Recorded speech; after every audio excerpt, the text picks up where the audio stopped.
Jekk minn quddiem il-Kunsill Lokali tal-Imdina nimxu tul triq San Pawl, naslu għall-Katedral ta' San Pawl.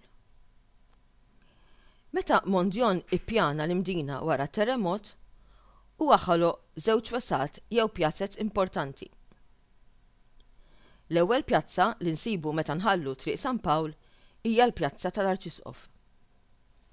Fil-fatt, hawnhekk l-Arċisqof ta' Malta għandu residenza jew il-palazz tiegħu. Fl-istess pjazza, jiġifieri f'Misraħ l-Arċisqof, insibu bini majestus bil-faċċata mżejna fuq stil barokk. Fl-antik dan il-bini kien iservi bħala seminarju. Fis-seminarju, iż-żgħażagħ jistudjaw u jippreparaw ruhom biex isiru qassisin. Illum is-seminarju qiegħed f'Tal-Virtù, ġewwa r-Rabat ta' Malta. Ġo dan il-bini illum insibu il-Mużew tal-Katedral. Fil-mużew insibu diversi kollezzjonijiet għall-wiri. Fost l-oħrajn insibu arazzi, fdalijiet arkeoloġiċi, pitturi antiki, kollezzjoni ta' flus antiki u arkivji mużikali ta' surmastrijiet bħal Dr. Paolo Nani, Carmelo Pace u Giuseppe Caruana. Insibu mbagħad kamra dedikata lil poeta nazzjonali Duncan Psajla. Minn Misraħ l-Arċisqof immorru fil-Pjazza ta' San Pawl. Din hija l-pjazza ewlenija tal-Imdina. Fi Pjazza San Pawl insibu din id-dar tas-sew ħelwa, bil-faċċata maħduma fuq stil sikolo-Normann, jiġifieri stil ta' bini użat minn Normanni ġewwa Sqallija. Però il-bini prinċipali fil-pjazza huwa l-Katedral iddedikat lil San Pawl. Fil-Mużew tal-Katedral li tkellimna dwaru ftit ilu, insibu mudell tal-Katedral ta' qabel it-terremot tal-1693. Ninnotaw l-istil gotiku li kellu dan il-Katedral. L-istil gotiku kien popolari ħafna man-Normanni. In-Normanni immexxija mill-Konti Ruġġieru rebħu il-Gżejjer Maltin mingħand l-Arab fis-sena 1091 wara Kristu. Il-pjanti tal-Katedral il-ġdid ħadimhom il-Perit Malti Lorenzo Gafà. Il-Katedral mibni fuq stil barokk huwa tempju tas-sew majestus u jiġbed lejh eluf ta' turisti matul is-sena kollha. X'inhu katedral? X'nifhmu meta ngħidu katedral? Katedral huwa l-Knisja prinċipali ta' xi reġjun jew pajjiż. Fih isiru ċ-ċerimonji prinċipali tal-festi ewlenin mill-Arċisqof. Fost il-festi prinċipali tal-Knisja insemmu il-Milied u l-Għid il-Kbir.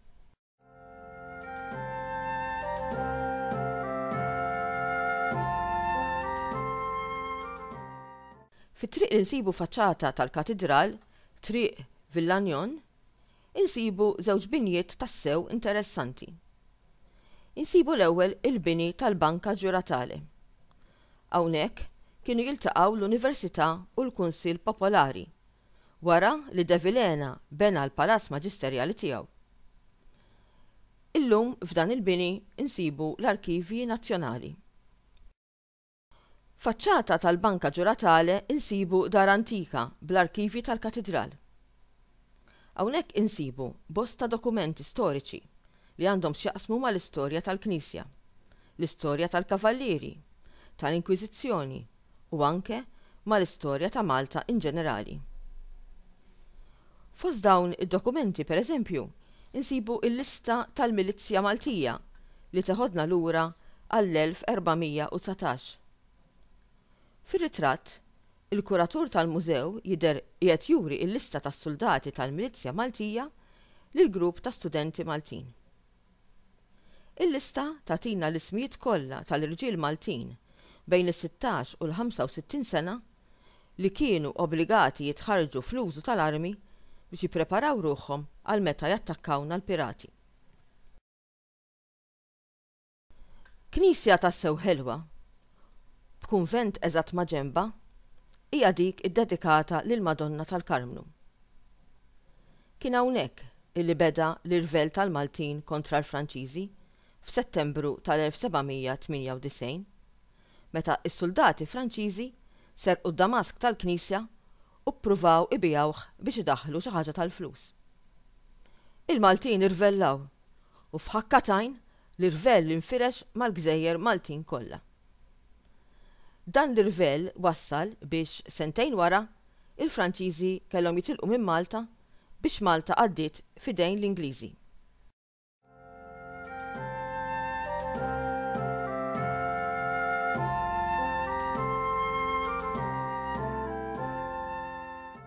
Faċċata tal-Knisja tal-Karmnu insibu Palazzo Falson, li nafuh ukoll bħala id-Dar Normanna. Palazzo Falson huwa t-tieni l-eqdem bini li nsibu llum ġewwa l-Mdina. Darba f'dan il-palazz kien jgħix il-Viċi Ammiral Aragonis Michele Falsone. Il-bini għamel xi żmien ukoll proprjetà tad-Dumlikani tar-Rabat biex dawn kienu jiskennu fih waqt xi attakk tal-pirati. Il-Fondazzjoni Patrimonju Malti irrestawrat dan il-palazz u swali nobli tiegħu biex illum bosta turisti u anke Maltin iżuruh u hekk jieħdu idea ta' kif u fejn kienu jgħixu in-nobli f'Malta fil-passat. Minn Palazzo Falson naslu għal wesa tas-Sur, pjazza oħra ħelwa. Ninnutaw kif hawn infetħet fera ta' bank lokali, imma din ma tistona xejn mal-ambjent antik u medjevali tal-Imdina. Ħarsa ħafifa minn fuq is-swar tal-Imdina turina kif minn hawn il-Maltin setgħu jaraw litteralment sal-baħar u hekk setgħu dejjem ikunu lesti għall-attakki tal-pirati.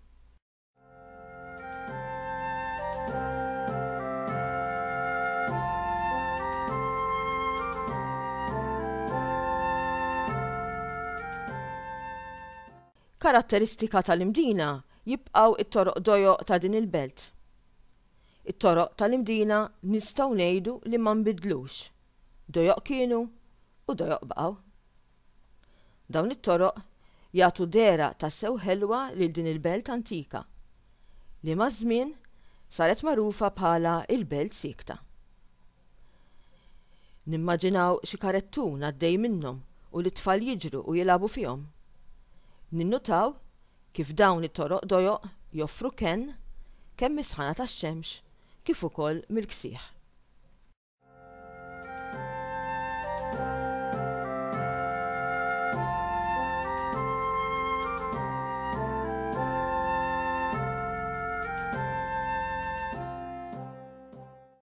Jekk nimxu triq l-imħażen, naslu għal bib antik tal-Imdina li jagħti għal naħat tal-imtarfa.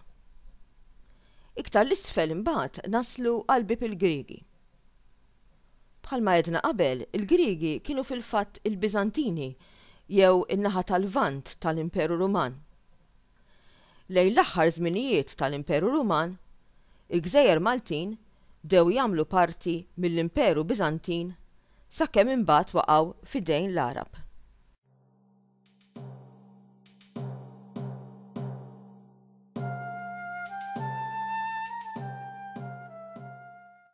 Minn bib il-Griegi insibu ruħna fil-foss ta' taħt is-swar tal-Imdina.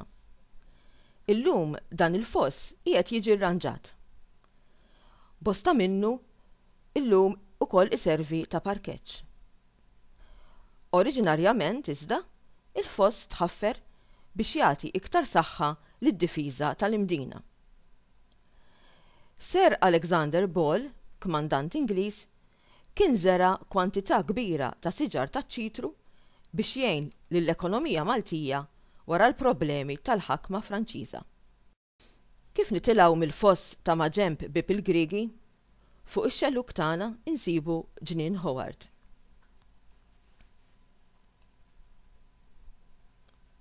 Fuq il-lemin tagħna insibu id-Domus Romana. Hawnhekk insibu mużew bil-fdalijiet ta' żmien ir-Rumani. Fuq wara tad-Domus Romana sibna fdalijiet ta' oqbra tal-Arab. Ninnutaw kif illum id-Domus qiegħda barra l-belt tal-Imdina, imma fi żmien il-ħakma Rumana kienet ġewwa il-belt ta' Melita. Għalhekk, meta l-Arab difnu hawn, huma kienu qegħdin jidfnu barra l-belt tagħhom, mhux ġewwa. Ta' min isemmi kif l-Mdina, wara l-inċident ta' Monroy, ingħatat it-titlu ta' ċittà notabile mir-Re Fonsu meta sejjaħ lil Malta ġawra fil-Kuruna u r-Renju ta' Aragona. Dan it-titlu l-Mdina għadha ġġiebu sal-lum. L-Mdina llum hija attrazzjoni turistika mill-aqwa. Fil-fatt, eluf ta' turisti jżuruha kull sena. Billi bosta Maltin jaħdmu fl-industrija tat-turiżmu, wieħed ma jridx wisq biex jara l-importanza tal-Mdina mhux biss minħabba l-aspett storiku tagħha bħala l-belt ewlenija Maltija fil-Medjuevu, imma anke minħabba l-ekonomija Maltija. Tajjeb allura li l-istudenti Maltin u Għawċin kollha ikunu konxi minn din l-importanza li għandha l-Mdina.